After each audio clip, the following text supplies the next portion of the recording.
Welcome to పాన్మిత్ర అండి. పాన్మిత్ర ఎవరైతే registration చేయించుకున్నారో వాళ్ళందరూ కూడా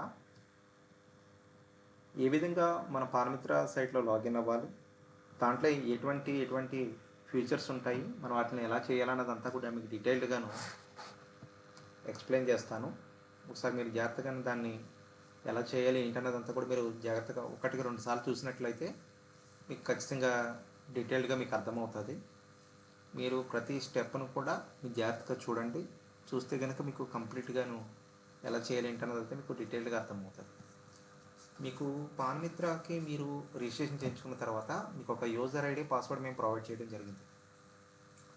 ఆ యూజర్ ఐడి పాస్వర్డ్తో మీరు లాగిన్ అవ్వాలి. ఏమవ్వాలి? ఆ యూజర్ ఐడి పాస్వర్డ్తో మీరు లాగిన్ అవ్వాలి. ఇక్కడ యూజర్ నేమ్ అన్న దగ్గర యూజర్ నేమ్ మీకు ఏదైతే ఇచ్చామో పిఎంతో స్టార్ట్ అవుతుంది. పిఎం మీ ఫోన్ నెంబర్ ఉంటుంది. పాస్వర్డ్ ఒకవేళ మీరు already existing customer already password మార్చేసుకుంటే పాస్వర్డ్తో లాగిన్ అవ్వండి. లేకపోతే కనుక మేము ఏదైతే ఇచ్చామో అదే పాస్వర్డ్తో లాగిన్ అయ్యి ఇక్కడ క్యాప్చర్ ఎంట్రీ చేయండి. చూడండి, నేను లాగిన్ ఎంట్రీ చేస్తున్నాను.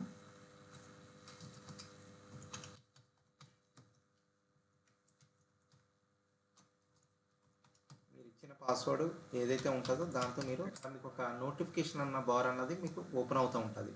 ఎప్పుడు ఈ నోటిఫికేషన్ అన్నది మీరు ఖచ్చితంగా చూసుకోవాలి, ఒకసారి చదవాలి. ఆ నోటిఫికేషన్ ఏంటి అన్నది. ఎందుకంటే రెగ్యులర్గా ఒకటే నోటిఫికేషన్ ఉండదు. ఏదన్నా సైట్లో ఏదన్నా టెంపరీగా స్టాప్ అవుతున్నా, ఏదైనా వర్కింగ్ అవ్వకపోయినా, లేదా ఏదైనా ప్రాబ్లం ఉన్నా, లేదంటే కొత్త అప్డేషన్ ఏదున్నా కానీ కూడా మేము ఈ యొక్క నోటిఫికేషన్లో మీకు డీటెయిల్స్ ఇవ్వడం జరుగుతుంది. ఓకేనా? కాబట్టి మీరు ఆ నోటిఫికేషన్ చూసుకుని మాత్రమే క్లోజ్ చేయండి. ఓకే, చేసుకున్న తర్వాత అక్కడ మీకు డాష్ బోర్డ్ అన్నది ఇలా కనబడుతుంది. ఇక్కడ పాన్మిత్ర లోగో ఉంటుంది. ఇక్కడ సపోర్ట్ వాట్సాప్ నెంబర్ సపోర్ట్ ఉంటుంది. అయితే ఈ నెంబర్ కాదు, మన ఫోన్ నెంబర్కి మీరు సపోర్ట్ తీసుకోండి. 9494688994. మళ్ళీ చెప్తున్నాను చూడండి. ఏదైతే మన సపోర్ట్ తీసుకోవాల్సిన నెంబర్ ఉందో అది నెంబర్ మీకు ఏదైతే మన వాట్సాప్ నెంబర్ దానికి సపోర్ట్ ఇవ్వండి. ఈ వాట్సాప్ నెంబర్ ఏంటంటే మీకు ఓవరాల్గా హిందీ కమ్యూనికేషన్ ఉంటుంది. కాబట్టి సపోర్ట్ నెంబర్ మట్టుకు మన నెంబర్కే మీరు సపోర్ట్ తీసుకోండి. తర్వాత ఇక్కడ కంప్లైంట్ ఏదైనా రీచ్ చేయాలనుకోండి, రైజ్ కంప్లైంట్ ఆన్లైన్. ఇక్కడ చూడండి, ఏదైనా మనీ యాడ్ చేసినప్పుడు కానీ, యూటే కూపన్స్ కానీ, ఎన్ఎస్జీల పాన్ కానీ, వ్యాలెట్ కానీ, మొబైల్ రీఛార్జ్ కానీ, పేపర్లెస్ పాన్ కానీ, ఫైండ్ పాన్ కానీ, మీకు ఏదైనా ప్రాబ్లం వచ్చిందనుకోండి, దాని పర్సనల్ పాన్ ఫైండ్ దాని గురించి టైప్ చేసి రైజ్ చేస్తే కనుక మీకు కంప్లైంట్ అన్నది క్లియర్ అవుతుంది. ఓకేనా? మళ్ళీ మనం డాష్ బోర్డ్కి వెళ్ళిపోతాం. చూడండి,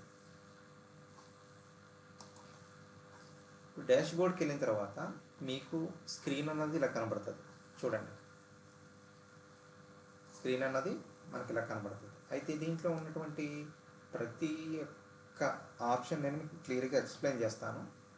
చూడండి, మీకు దీంట్లో ఉన్న ప్రతి ఆప్షన్ కూడా నేను మీకు క్లియర్గా ఎక్స్ప్లెయిన్ చేస్తాను. చూడండి, యూజర్ మేనేజర్ ఉంటుంది. ఇది ఎవరికంటే డిస్ట్రిబ్యూటర్కి, సూపర్ డిస్ట్రిబ్యూటర్కి, మాస్టర్ డిస్ట్రిబ్యూటర్స్కి మాత్రమే ఉంటుంది. రిటైలర్స్కి ఈ ఆప్షన్ అన్నది ఉండదు.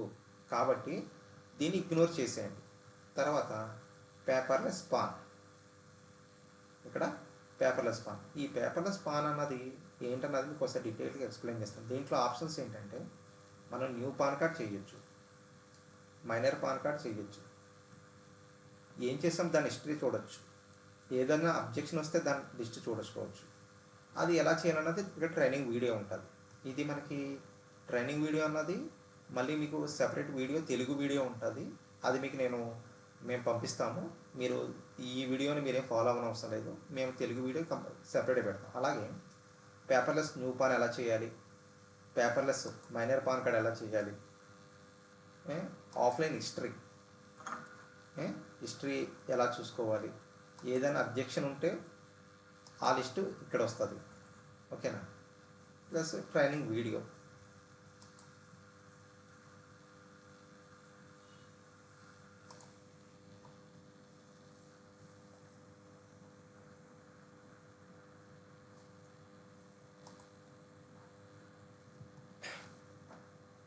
చూడండి, ట్రైనింగ్ వీడియో ఉంటుంది.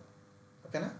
దీంట్లో పేపర్లెస్ పాన్ కార్డ్ అంటే మీకు డీటెయిల్గా అర్థం అవ్వాలంటే నేను కొన్ని విషయాలు చెప్తాను, జాగ్రత్తగా వినండి. ఈ పేపర్లెస్ పాన్ కార్డ్ అన్నది మనం కస్టమర్ దగ్గర నుంచి డాక్యుమెంట్ తీసుకుని అప్లై చేస్తాం. దీనికి ఆధార్ ఓటీపీ కానీ బయోమెట్రిక్ తంబ కానీ అవసరం లేదు. పేపర్లెస్ పాన్ కార్డు ఎటువంటి డాక్యుమెంట్స్ ఆధార్ ఓటీపీ కానీ బయోమెట్రిక్ తంబ కానీ లేకుండా చేయొచ్చు. ఓకేనా? ఇందులో మనము న్యూ కార్డులు చేస్తాము, మైనర్ పాన్ కార్డులు చేస్తాం. ఓకేనా? తర్వాత స్మార్ట్ యూటీఐ 3.0 మీరు ఇది యాక్టివేషన్ చేసుకుంటే చేసుకోండి. ఎందుకంటే పేపర్లెస్ అన్నది ఎటువంటి యాక్టివేషన్ ఫీజు ఉండదు, కానీ స్మార్ట్ 3.0 మటుకు యాక్టివేషన్ ఫీజు ఉంటుంది. దీని ఫీచర్స్ పేపర్లెస్ కన్నా బెటర్గా ఉంటుంది. ఓకేనా? చూడండి, దీంట్లో ఈ స్మార్ట్ 3.0లో కూడా మనకి ఎటువంటి ఆధార్ ఓటీపీ కానీ బయోమెట్రిక్ అవసరం లేదు. చూడండి, న్యూ పాన్ కార్డులు, మైనర్ పాన్ కార్డులు, ఏదైనా పెండింగ్ లిస్ట్ ఉంటే పెండింగ్ లిస్ట్ వస్తుంది.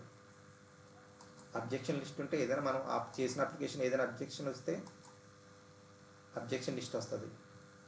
తర్వాత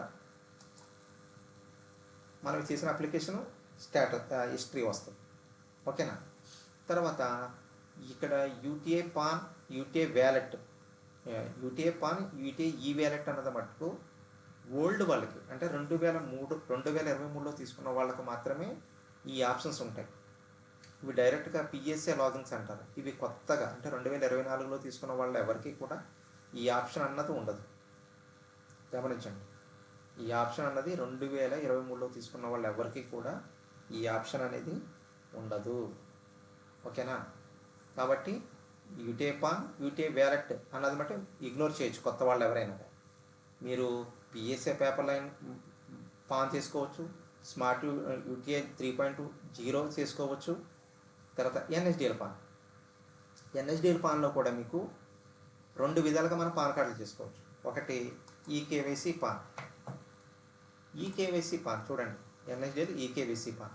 ఇక్కడ మనము కొత్త కార్డులు చేయొచ్చు, కరెక్షన్ కార్డులు చేయొచ్చు. కొత్త కార్డులు చేయొచ్చు, కరెక్షన్ కార్డులు చేయొచ్చు. ఈ ఈకేవైసీ దాంట్లో మనం ఎటువంటి డాక్యుమెంట్లు అప్లోడ్ చేయం. యాజ్ పర్ ఆధార్ కార్డు ప్రకారం అవుతుంది, కానీ కస్టమర్ దగ్గర ఆధార్ ఓటీపీ కానీ బయోమెట్రిక్ తంబ కానీ తీసుకోవాలి. ఇదే పేపర్లెస్ అనుకో బయోమెట్రిక్ తంబ కానీ ఓటీపీ కానీ అవసరం లేదు. ఎన్ఎస్డిలో చేస్తే మటుకు ఈకేవైసీ చేసినా, ఈ సైన్ చేసినా కానీ ఆధార్ ఓటీపీ కానీ బయోమెట్రిక్ తంబ కానీ తీసుకోవాలి. చూడండి, ఈకేవైసీ పాన్లో మనము కొత్త పాన్ కార్డులు చేస్తాము, కరెక్షన్ పాన్ కార్డులు చేస్తాం. కొత్తవి చేస్తాము, కరెక్షన్ కూడా చేస్తాం. కానీ ఆధార్ ఓటీపీ కానీ బయోమెట్రిక్ కానీ ఇవ్వాలి, కానీ ఎటువంటి డాక్యుమెంట్లు అప్లోడ్ చేయనవసరం లేదు. కానీ ఈ సైన్ పాన్, ఈకేవైసీకి ఈ సైన్ పాన్కి ఏంటంటే ఈకేవైసీ ఎటువంటి డాక్యుమెంట్లు అప్లోడ్ చేయము, కానీ ఎన్ఎస్డిఎల్ పాన్లో మటుకు మనకు కావాల్సిన ఫోటో కానీ సిగ్నేచర్ కానీ సపోర్టింగ్ డాక్యుమెంట్స్ కానీ అప్లోడ్ చేయాలి. కానీ ఈ సైన్ ఆప్షన్ కూడా ఆధార్ ఓటీపీ బయోమెట్రిక్తోనే అవుతుంది. అంటే కంప్లీట్గా మీరు గుర్తుంచుకోవాల్సిన విషయం ఏంటంటే ఎన్ఎస్డిఎల్ పాన్ అన్నది ఆధార్ ఓటీపీతో కానీ బయోమెట్రిక్తో మాత్రమే అవుతుంది. ఓకేనా? ఆ ఎన్ఎస్డిఎల్ ఈకేవైసీ పాన్ అన్నది, ఎన్ఎస్డిఎల్ ఈకేవైసీ పాన్ అన్నది ఓన్లీ ఈకేవైసీ పాన్ కానీ ఈ సైన్ పాన్ కానీ only Aadhaar OTP or biometric మాత్రమే అవుతుంది, లేకపోతే అవ్వదు. ఈకేవైసీ దాంట్లోనేమో ఎటువంటి డాక్యుమెంట్స్ అప్లోడ్ చేయనవసరం లేదు.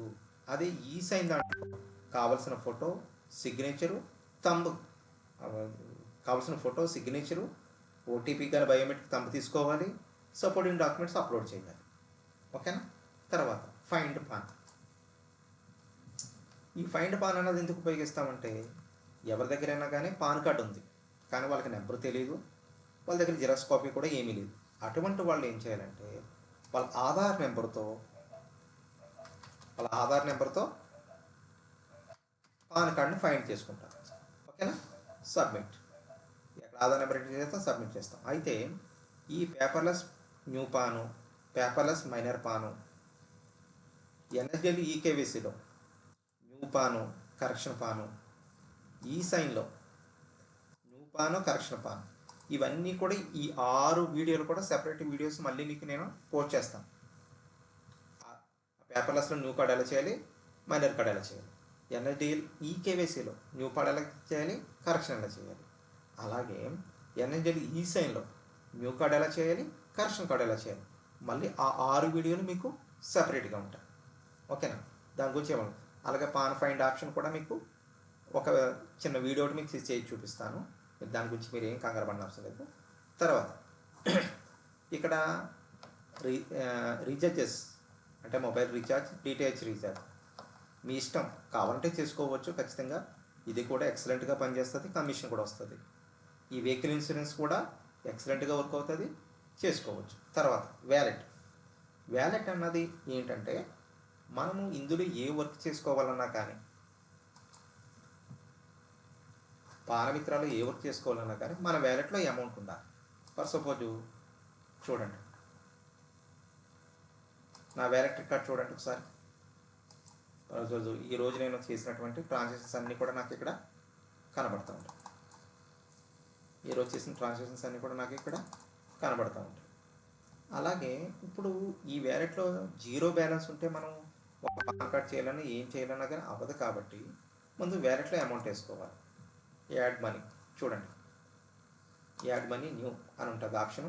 వెళ్ళిన తర్వాత మినిమం ఇప్పుడు వేసుకున్నా కానీ 500 రూపీస్ వ్యాలెట్లో వేసుకోండి. Generate QR. After your payment success, enter UTR number and submit. After your payment success, enter UTR number and submit. ఇక్కడ మీరు పేమెంట్ చేసిన తర్వాత, మీరు ఫోన్పే, గూగుల్ పే మీ యొక్క క్యూఆర్తో చేసిన తర్వాత మీరు చేసిన పేమెంట్లో ఒక యూటీఆర్ నెంబర్ ఉంటుంది. ఆ యూటీఆర్ నెంబర్ ఎంట్రీ చేసి రిక్వెస్ట్ మనీ అని కొడితే మాత్రమే ఇక్కడ బ్యాలెన్స్ యాడ్ అవుతుంది. ఇక్కడ మీరు ఫోన్పే ఆర్ పేటిఎం చేసిన తర్వాత యూటీఆర్ రిఫరెన్స్ నెంబర్ ఉంటుంది. అంటే గూగుల్ పే, ఫోన్పే, పేటిఎంలో చేసినప్పుడు ఒక రిఫరెన్స్ నెంబర్ ఇస్తా. ఆ రిఫరెన్స్ నెంబర్ ఎంట్రీ చేసి రిక్వెస్ట్ మనీ కొడితే మీ వ్యాలెట్లో బ్యాలెన్స్ అన్నది యాడ్ అవుతుంది. అలాగే సపరేట్గా మీ యొక్క వ్యాలెట్ ఎలాగా రీఛార్జ్ చేసుకోవాలన్నది కూడా ఒక చిన్న వీడియో నేను సపరేట్గా మీకు చేసి చూపిస్తాను. అప్పుడు మీకు ఇంకా క్లియర్గా అర్థమవుతుంది. కంప్లీట్గా మీకు ఈ సెషన్లో మీకు చెప్పింది ఏంటంటే డాష్ బోర్డ్లో మీకు ఏ ఫీచర్స్ ఉన్నాయి, ఎలా యూజ్ చేస్తామన్నది చెప్పాను. ఓకేనా, మనం డాష్ బోర్డ్లో ఏముంటుంది, ఎలా యూజ్ చేస్తామన్నది చెప్పాను. తర్వాత చూడండి, మీకు యూజ్ఫుల్ అయ్యి ఆప్షన్స్ మాత్రమే చెప్తాను. మీరు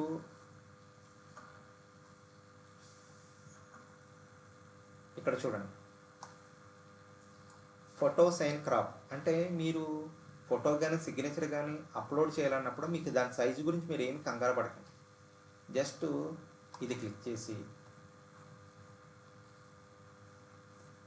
ఇక్కడ ఫోటో మన దగ్గర జేపీజీ ఫోల్డర్లో ఉన్న ఫోటో తీసుకొని అప్లోడ్ చేసి డౌన్లోడ్ చేయండి. డౌన్లోడ్లో ఒక ఫైల్ వెళ్తుంది. ఆ ఫైల్ మీకు సపోర్టింగ్ డాక్యుమెంట్ అయిపోతుంది, అంటే మనకు కావాల్సిన సైజులో కన్వర్ట్ అయిపోతుంది. అలాగే సిగ్నేచర్ తీసుకోండి, అప్లోడ్ చేయండి, డౌన్లోడ్ చేయండి. మీకు కరెక్ట్ సైజ్ వచ్చేస్తుంది. అంటే మనం ఫోటో సిగ్నేచర్ అప్లోడ్ చేయవలసినప్పుడు ఈ ఫోటో సిగ్నేచర్ క్రాప్ ద్వారా మన ఫోటో సైజుని, సిగ్నేచర్ సైజుని మనము చేంజ్ చేసుకోవచ్చు. ఓకేనా. అలాగే ఇప్పుడు పేపర్లెస్ పాన్ కార్డు హిస్టరీ చూసినప్పుడు స్టేటస్ ఇక్కడ వచ్చేస్తుంది మీకు. కానీ ఎన్ఎస్డిఎల్లో చేసినప్పుడు హిస్టరీ కనుక మీరు చూడాలనుకుంటే, అంటే మీరు పాన్ కార్డ్ చేస్తారు, దాని హిస్టరీ కనుక మీరు చూడాలనుకుంటే కనుక చూడండి, పేపర్లెస్ స్మార్ట్ యూటీఐ ట్రాక్ వచ్చి యూటీఐ పాన్ ట్రాక్ చూడండి. యూటీఐ పాన్ ట్రాక్లో పేపర్లెస్కి సంబంధించినవి స్మార్ట్ యూటీఐలో చేసిన ఈ ప్రతి అప్లికేషన్ స్టేటస్ చూసుకోవచ్చు. అది ఎన్ఎస్డిఎల్ పాన్కి సంబంధించి ఎన్ఎస్డిఎల్ ట్రాక్ అని చూడండి, ఇక్కడ ఇందులో చూసుకోవాలి. ఓకేనా. ఓవరాల్గా చెప్పాలంటే మీకు ఇంపార్టెంట్గా ఏవైతే ఆప్షన్స్ ఉన్నాయో అన్ని ఆప్షన్స్ కూడా ఈ సెషన్లో మీకు నేను కంప్లీట్గా చెప్పాను. మీకు ఏదైనా డౌట్ ఉన్నా ఏమున్నా కానీ వీడియోని మరొకసారి చూసినట్లయితే మీకు డీటెయిల్డ్గా మీకు అర్థమయ్యే విధంగా మీకు ఈ వీడియో ఉపయోగపడుతుంది. కాబట్టి ఈ వీడియోని జాగ్రత్తగా చూసి ఎటువంటి డౌట్స్ లేకుండా ముందు డాష్ బోర్డ్ని ఇవాళ ఏమేమి ఫీచర్స్ ఉన్నాయి ఏంటన్నది మీరు క్లారిఫికేషన్ తీసుకోండి. తర్వాత మీకు సంబంధించి పేపర్లెస్ పాన్, న్యూ పాన్ ఎలా చేయాలి, పేపర్లెస్ మైనర్ కార్డ్ ఎలా చేయాలి, ఎన్ఎస్డిఎల్ ఈకేవైసీ సంబంధించి న్యూ కార్డ్ ఎలా చేయాలి, కరెక్షన్ కార్డ్ ఎలా చేయాలి, అలాగే ఎన్ఎస్డిఎల్ ఈసైన్ న్యూ కార్డ్ ఎలా చేయాలి, కరెక్షన్ కార్డ్ ఎలా చేయాలి, అదంతా కూడా డీటెయిల్డ్గా స్టెప్ బై స్టెప్ మేము డీటెయిల్గా ఎక్స్ప్లెయిన్ చేస్తాను. కాబట్టి ఈ వీడియోస్ అన్ని జాగ్రత్తగా చూసి ఖచ్చితంగా మీరు మంచిగా వర్క్ నేర్చుకొని మీకు వచ్చే కస్టమర్కి మంచిగా హెల్ప్ చేస్తారని అయితే మేము ఆశిస్తున్నాము. Thank you so much.